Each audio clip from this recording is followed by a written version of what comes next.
Hey folks, welcome to the Pro Football Ireland from the Aviva Stadium in Dublin. We are here 2 weeks today from the start of the NFL season. Got a couple of the college boys in here as well.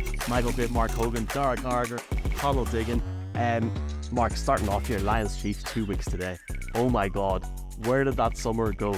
I'm starting to feel like really panic in a good way. That's it. You're thinking that there's a break around the corner, but this is it. It's all kicking off, and how exciting it is! That game, that Chiefs Lions game, is really exciting as we come up to it. You know, they're kind of saying that the schedule makers don't get these ones wrong. It's a real curveball to give us the Lions. I hope the Lions are able to come out day one, and that all this hype hasn't been killed off straight away. Excited to see your sleep schedule that night, because I know you're up at 5 o'clock in the morning. Good to be in person, boys. Dara, this is not the Athletic Grounds, is it? No, it's not far off though. Probably wouldn't be as full as the Athletic Grounds is on a good cold league day on a Wednesday in middle March. Good to have you down here, and appreciate you boys coming on, because we've had our college coverage this week as well, so it's good crack. Conall, I mean, we were saying at the weekend when we were in Limerick, great to have the NFL back in a few weeks, and we're getting there. It's like, surely. I can't wait for it. It's the joy that comes with waiting for a new NFL season. You're like, most teams, as I said, I was like, there's probably 25 to nearly 30 teams that are like, we could have a chance at making the playoffs this year, and you can't really say that about most seasons. Like, usually you can tell who's going to be bad and who's going to be amazing, but this year it's kind of like there's a lot of really, really good teams and there's not a whole lot of bad teams, so I'm looking forward to it. We're going to have a few discussions today about this, and we'll have different podcasts. This podcast and this episode itself is presented by 88 Sport, the official betting partner of the NFL in Ireland and the UK. Big thanks to 88 Sport for their coverage and help this season to take this to the next level. We've got Christian Scotland Williamson in Dublin next Thursday night. That's going to be great crack. He's buzzing for that. And then that Sunday with Jason Bell in Belfast. Jay Belfast. That's a good name for it. That's good. I'm just going to put that on the screen when he comes in. Mark, you've been researching this heavily. This is an interesting thing we're going to have. We're going to look at different maybe coaches that aren't head coaches, but they're important topics ahead of the season. It's so funny because last year, November-ish, I was thinking who's going to be the next round of head coaches alone, because there was no standout teams, and that's where the buzz and the hype comes from. It's like the Giants were doing well at the time. You're thinking, where's this coaching cycle going to come? Obviously, after the off-season, we've talked to death about the changes that have happened at the top level, but I think buried underneath that is some insanely interesting coordinator changes in particular that are going to have huge impacts on the league. Like Bill O'Brien is back in with the New England Patriots. I don't know, does anyone want to take and talk about that? But I suppose to kick it off, Vic Fangio for me is one that I find quite interesting. I might have made a mistake when I took the Miami Dolphins over the New York Jets in our fantasy draft recently, because I suppose when you dig into this one, Vic Fangio is a coordinator whose scheme has been copied throughout the leagues. Obviously, it relies heavily on his defensive backs. But when you go through it, like, he's had success throughout his career with different teams. In San Francisco, it happened almost immediately. We went to Chicago. It wasn't the first year, but the second, third, and fourth year he was there, he had a top defense. When he went to Denver, he never in DVOA ever had a defense that was above 13th ranked. Now, he was the head coach there, so I suppose there is some coaches in the league that they don't really work out at the top level. But for Vic Fangio, I think now that he's back in a defensive coordinator role, I'm super excited to see how it works out for him. I suppose that Miami defense, they went and got Jalen Ramsey. That injury, I think, is massive because, like I said, it's all based on the defensive backs units. It's that the good pass rush is really created from having guys in the back end that are so covering up all the receivers to such a point that the quarterback has to hold on to the ball, and then you have this serious pass rush that can get to it. I love the likes of the Jalen Phillips. I think he got off to a slow start his first 2 years. The sacks kind of come later in the year. Hopefully Vic Fangio is able to work with him and it comes a bit faster this year.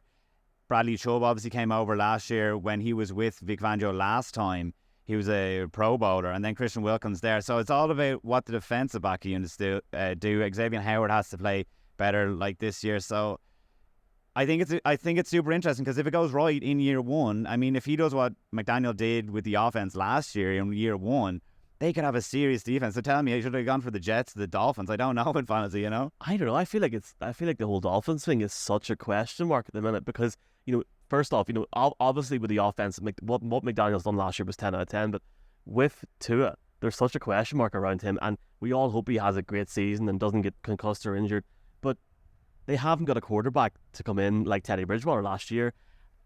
Look, myself and Conall here would watch the Broncos quite a lot, and Vic Fangio, he is labelled as a defensive mastermind, but I feel sometimes, I think we had this conversation a few weeks ago, like, there's a lot of talk around Miami, and I feel like for analysts, it's like, oh, Miami are going to be great.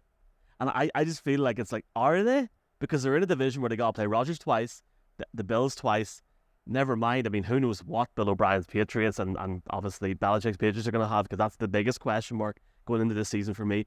I guess that sort of flips, and feel free to come back here, but I'll put this up at the same time, because Vic Fangio was a guy wanted by a different team, the Denver Broncos, to be their defensive coordinator, and Mark, as a Cardinals fan, knows rightly. I cannot believe Vance Joseph's back in Denver. I cannot believe it. I'm one of those people that's higher on Vance Joseph. Like, he got the best out of a bad bunch. Look, we're going to talk about it later on in the podcast about the Cardinals to a certain extent, and it's like, people don't give him credit for what he did with them. Like, he got stuff out of Zach Allen, who is now he brought to Denver and is a good player. Byron Murphy is the same. He got the best out of a bad group, and it's I liked it. I was like, he would have been one of the things I would have kept from the Cliff Kingsbury era, because like, he got the wait until you see it this year. It's gonna be hell as a fan. Well, Vic Fangio literally was the number one target for Sean Payton. Sean Payton came out, Conall, and said that Vance Joseph was not the number one pick for DC. The players seem to be happy he's back, but this is a man that was fired. There was quite a negative point when he left. I mean, I never thought he'd be back in any capacity. Colorado obviously played college football there. He's happy to be back. Maybe it might work this year. The Broncos haven't had a good defense now, and I mean, they've had a high enough defense the last few years, but it hasn't been elite for a while. I'm really interested, because I've heard there's actually a lot of talk to where he kind of hasn't changed anything from last year. And last year's unit, before all the injuries happened, they were one of the best units in the entire NFL. I believe they were kind of top two in defense pretty much for the first couple of weeks, and unfortunately due to injuries they couldn't get it going, and that was with Ejiro Evero, who's now moved on.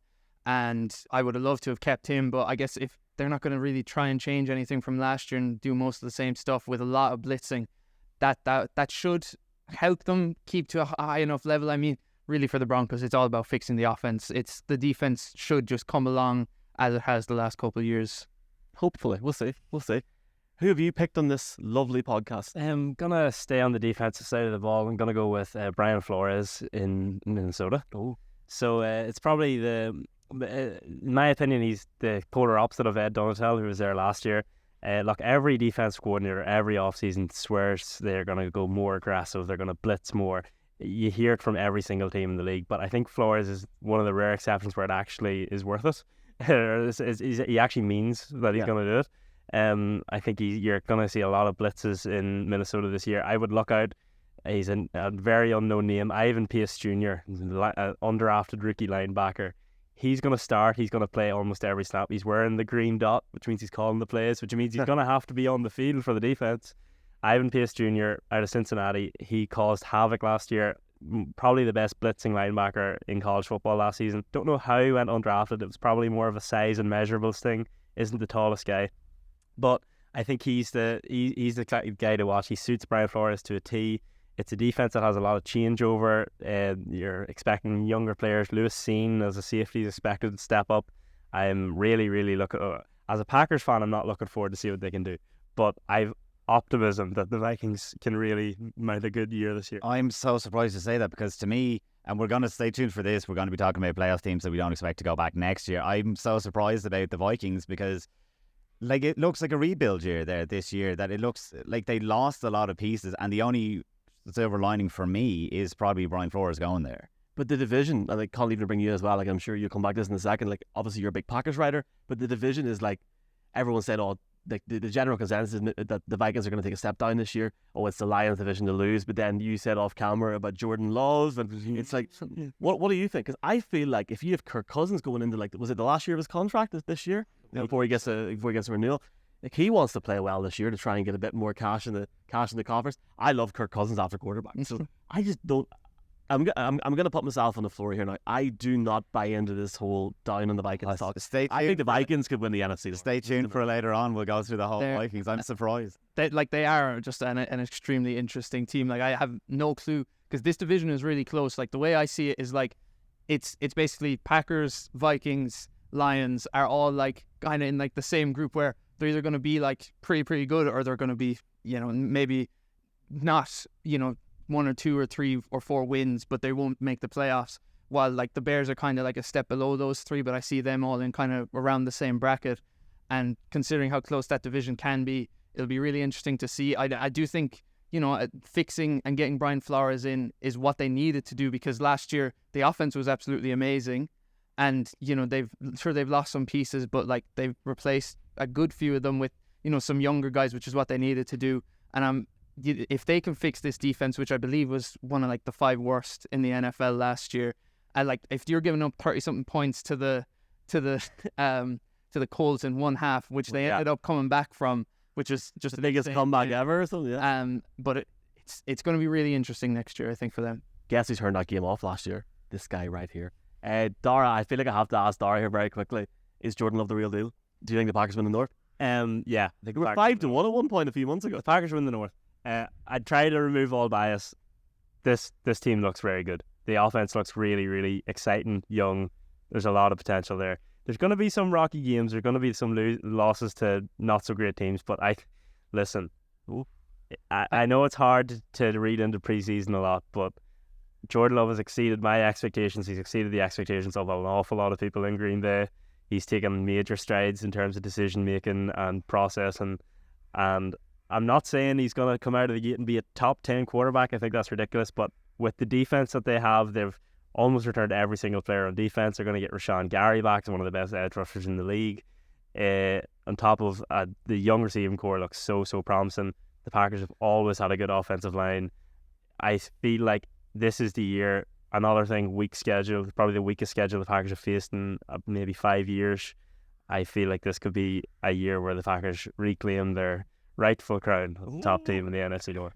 I mean, imagine going from Brett Favre to Rodgers to Jordan Love. Imagine that happens, eh? Yeah, look, that's what we talked about recently about, especially that LaFleur gets the keys back to his own car, having been hijacked for Aaron Rodgers for so long. It's super interesting to see what he does. It's like, look, I think we are going to talk about Kyle Shanahan a bit later on. How, when you're a QB guru, you're a QB guru. If you want to get back to, I see us all looking around here. The D'Amico Ryan segment is blown away here. Is what we're all looking around. I suppose there's 2 coordinators that have moved on. Jonathan Gannon and D'Amico Ryan have become head coaches this year, and I think that Steve Wilkes is something in San Francisco, but I wanted to focus on what Philadelphia is going to do without Jonathan Gannon. Jonathan Gannon, obviously, they would have paid him more than the Cardinals are paying him to remain as their defensive coordinator. Philadelphia would have, but he said no, I wanted to get that role.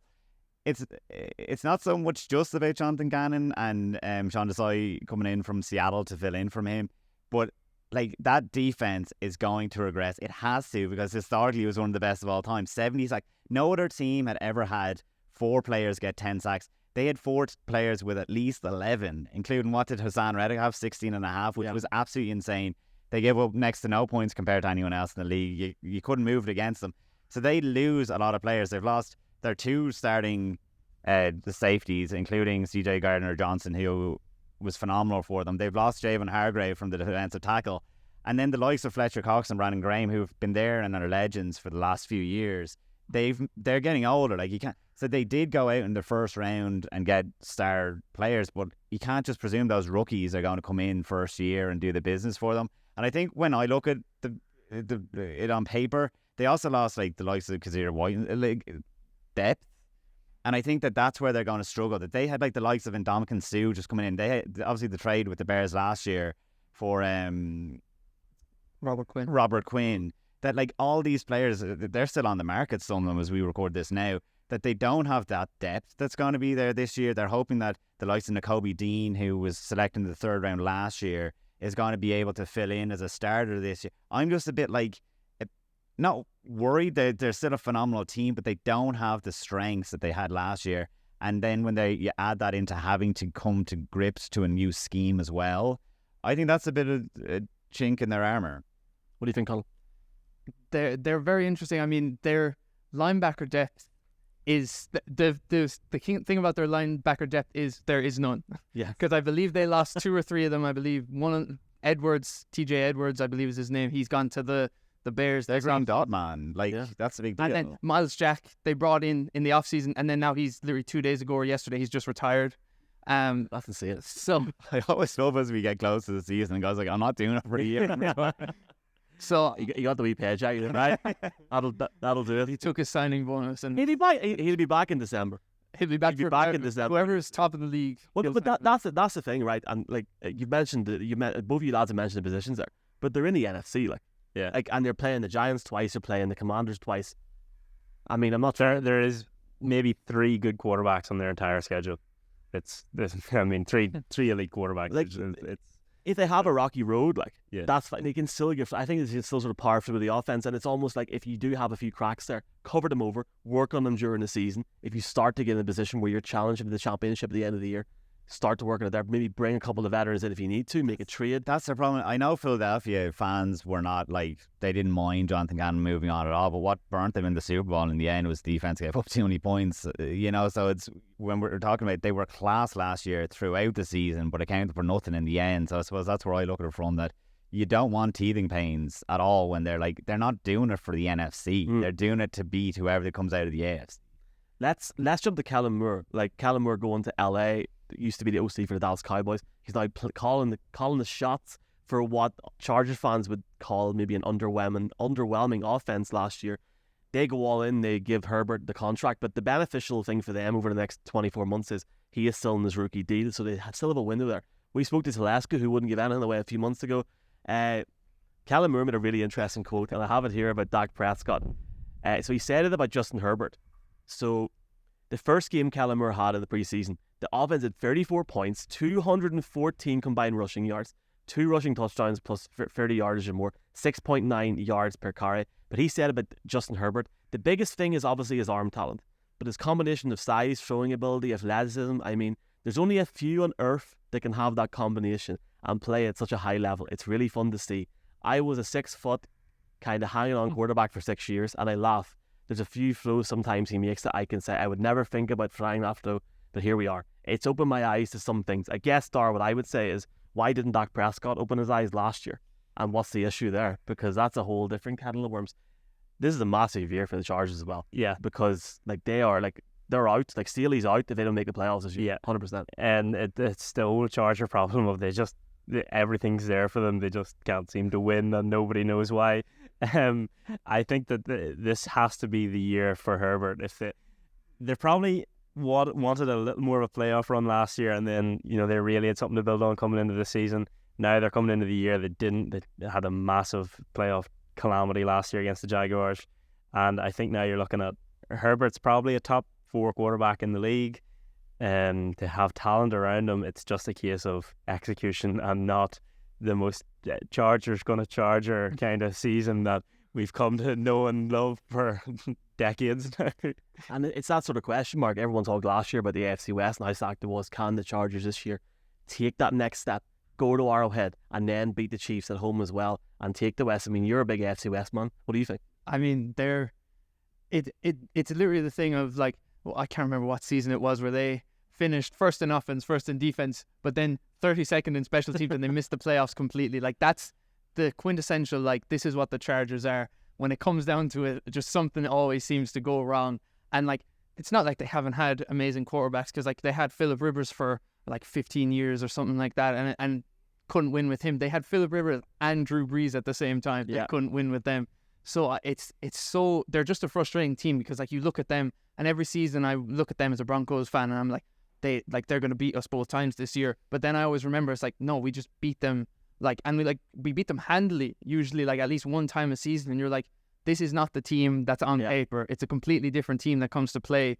And I believe they lost some really easy games last year. They always do towards the end of the year. Yeah, and they're just a frustrating team, because you're like, this is what they can be, but then they just end up down here, and you're like, you can be so much better. Before we look at Mr. Hackett going to the Jets, will the Chargers make the playoffs? When we had Tom Telesco on the podcast, I was super into them. I suppose the problem with the Chargers is when you look at their roster, it looks class, but it's how are they going to survive when 2 of their 3 top receivers go down, because it's ultimately going to happen. I love them on paper, but one thing we should say about Kellen Moore while we're still on the topic, what was his last play in Dallas? It was Zeke lined up, center. And it's that's the thing with Kellen Moore. He's so hit and miss that when he's on fire, but he can also make the offense look horrible. Like, the Dallas fans were so split about whether he was good or whether he was bad. I think in the end they were kind of like glad to see him go. So he was a bit scapegoated a bit, but he probably deserved a bit of the scapegoating. I don't even. So for the Chargers, I think, yeah, a lot has to go right. Will they get out of the division? Was that the question? Probably not. As I said at the start of this broadcast, that we're presented by 88 Sport, the official betting partner of the NFL in Ireland and the UK. We've got 2 events. We've got Christian Scotland Williamson coming to the Woolshed next Thursday, and we've got Jason Bell Sunday week in Belfast. I'm just doing this now because I'll cut back into it. I haven't heard from the baby at all. She texted me saying she's in the Uber. No worries, in traffic. No worries. No there for her. Is she dead on, Phoebe? Yeah. Oh, she's so sound, so lovely. Any of the females that we've had at the podcast, She's unreal. are insanely friendly. We do Hackett really quickly, and then I think we do Hackett now. Yeah, before we all move position and stuff, and it's weird. Yeah, it's still rolling, isn't it? Yeah. Man, you'll be so bored just standing there. Yeah. There you go. Okay, Fleet 2-1. I can't wait for Belfast. It's gonna be great crack. Yeah. Me and Mark Hogan standing up in the theatre. Here, I think we get you up. We get you up. Get me up. We're gonna pick you like you pick someone from the audience or from the ball. This young man here in the Armagh jacket. You can't miss him with his red hair. Fairly easy. Well, talk about somebody you can't miss. You can't miss Nathaniel Hackett at the minute. What is going on there? Because you have imagined last year, whenever that whole thing was going on as Broncos fans, he had the wee tat. I mean, first off, what's going on there? Like, what is going on? Too much time spent with Aaron Rodgers, I think. Well, this was the one that you wanted to say. So what do you think of Hackett? Because going from Hard Knocks, they really get on. Like the wee arse pats, everything, you know? I mean, like, last season, like, when Hackett came in, like, he does seem like a really, really nice guy. Like, I can't fault him for being, like, not a good guy. Like, you know, he's talking about Star Wars and everything when he comes in, and when he introduces Russell Wilson, he has to, like, stop himself from cursing in front of all the reporters. But it just did not work. It did not work, and it was so frustrating.